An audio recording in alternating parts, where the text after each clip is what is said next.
गए। काम करो ऐसा कि पहचान बन जाए, चलो ऐसे कि निशान बन जाए।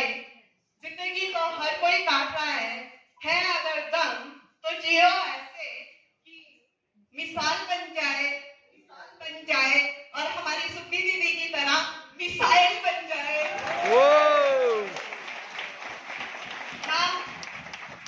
रॉकिंग पायल शर्मा वैदिक रॉक ग्रुप से हूँ।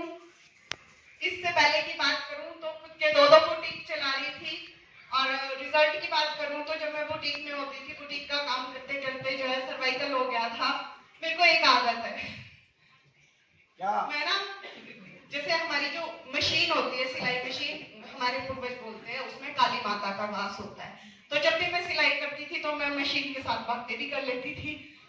कुछ सुनते भी थे तो बोलते थे पागल है, तो मैं हंस देती थी। तो जब सर्वाइकल हुआ तो मैं बोलती थी कि हे माता रानी कुछ ऐसा नहीं बनाया, जितनी भी हमारी फील्ड है कुछ भी है तो वहां पे हम क्या करते हैं, पहले वेल्थ लेने के लिए अपनी हेल्थ को खराब करते हैं, और फिर उसी हेल्थ को ठीक करने के लिए अपनी कमाई हुई वेल्थ को खराब करते हैं।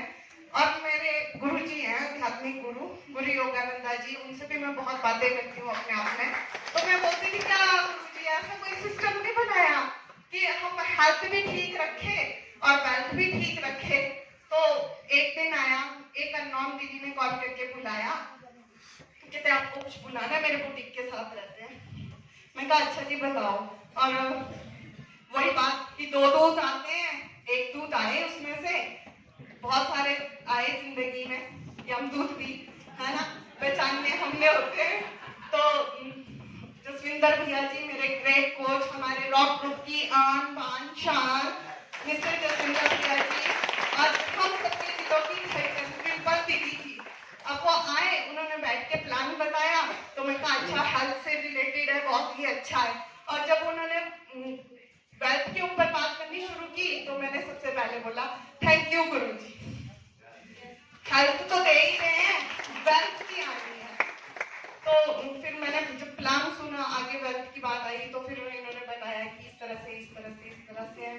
तो जब वेल्थ के ऊपर बात आई तो जब ये बता रहे थे कि ये हमारा मैचिंग आता है हमारा मैचिंग आता है, तो मैं एस्ट्रोलॉजी में बहुत ज्यादा बिलीव करती थी। तो ये अपना बता रहे थे कि इतना मैचिंग आता है, तो मुझे हंसी आ रही थी। मैं कहा वाह गुरु जी, सबका टोटल 9।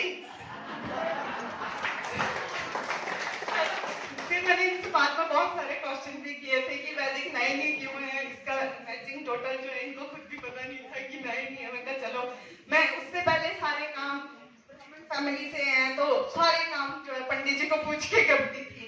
वैसे बेसिकली मैं साइंस स्टूडेंट रही थी, मैं एस्ट्रोलॉजी में बिलीव नहीं करती थी, बट लाइफ में कुछ ऐसे इंसिडेंट्स हुए कि एस्ट्रोलॉजी में इतना चली गई कि मतलब मेरे देवर जी हैं, वो भागवताचार्य जी हैं, तो मैं उनको कभी फोन करके कुछ भी बात पूछ लेती हूँ तो वो हंसते थे कि भाभी जी को तो छींक भी मारनी होती है ना, तो एस्ट्रोलॉजी के ऊपर चले जाते हैं।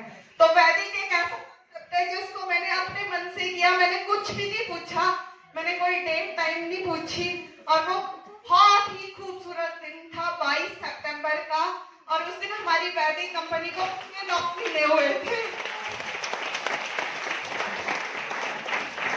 और जब भैया ने मुझे प्लान बताया तो उन्होंने कहा हमारी कंपनी के बब्बर शेख मिस्टर मुकेश सिंधुरिया जी, एक बार जबरदस्त तालियां। अब हमने नेटवर्किंग भी की थी तो मुझे क्या पता है ना जी। फिर उन्होंने सुखी दीदी के बारे में बताया कि दीदी ये भी एक बुटीक चलाते थे, देखो जब इनकी लाइफ चेंज हुई है तो आपकी भी हो सकती है ना। तो अब जब मैंने नेटवर्किंग नहीं की तो मुझे नहीं पता। अब मैं थोड़ा सा पीछे चलूंगी। जब मैं बुटीक में होती थी तो 2017 और 18 में मेरे मम्मी इसी तरह, अच्छा कितने लोग मानते हैं कि ड्रीम्स कम ट्रू? यस। जिनके हाथ नहीं खड़े हुए आज ध्यान से सुनना, ड्रीम्स कम्स रियली ट्रू। और स्टेज से बता रही हूँ, जब 2017 और 18 में मेरे मम्मी इसी तरह से किसी इवेंट में गए और आके बोल रहे थे मेरे को फोन करके, मैं बुटीक में थी, कि मैं रामपुर गई थी, मैं इस तरह का इवेंट देख आई, वहां पे बड़े बड़े चेक मिल रहे थे, तू भी कर ले, तुझे भी एक दिन मिलेगा। तो मैं तो कपड़े सिलने में बड़ी व्यस्त रहती थी, हालांकि कारीगर भी रखे होते थे।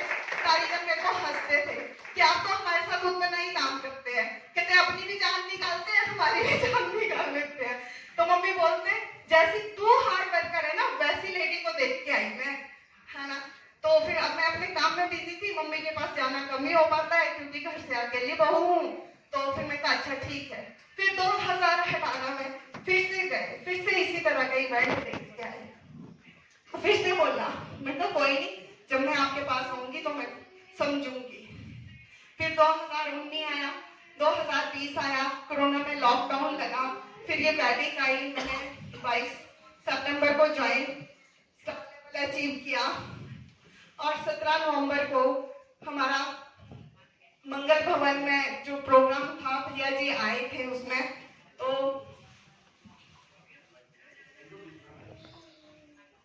तो जब मम्मी जी को मैंने फिर से इनवाइट किया कि मेरा इवेंट है आप आए, तो आप लोग बिलीव नहीं करेंगे, जब मम्मी स्टेयर्स के अंदर आए और वहां पे स्टैंडीज लगी थी और उन स्टैंडीज को देख के मम्मी की आंखों में जो चमक थी ना, तो मम्मी बोलते अरे ये तो वही लोग हैं, इन्हीं के साथ तो मैं बोलती थी कि तू काम कर और जानना चाहेंगे कौन थे वो लोग।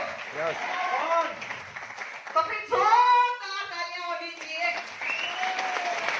मिस्टर मुकेश सिंधुरिया जी, मिस्टर रविंदर जी, हमारी ग्रेट अपलाइन, मेरी मेंटर, मेरी कोच, मेरी आइडल सुखी दीदी जी।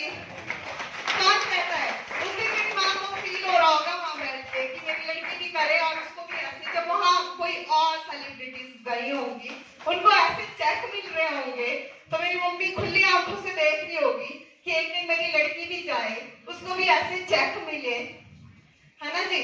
तो रियली ड्रीम्स कम ट्रू अगर हम उनको दिल से ये बिजनेस ना बिजनेस नहीं है, ये फीलिंग्स है ये किसी को ही समझ आ सकती है। और जो यहाँ दिल से आएगा ना उसको सब कुछ मिल जाएगा माता रानी।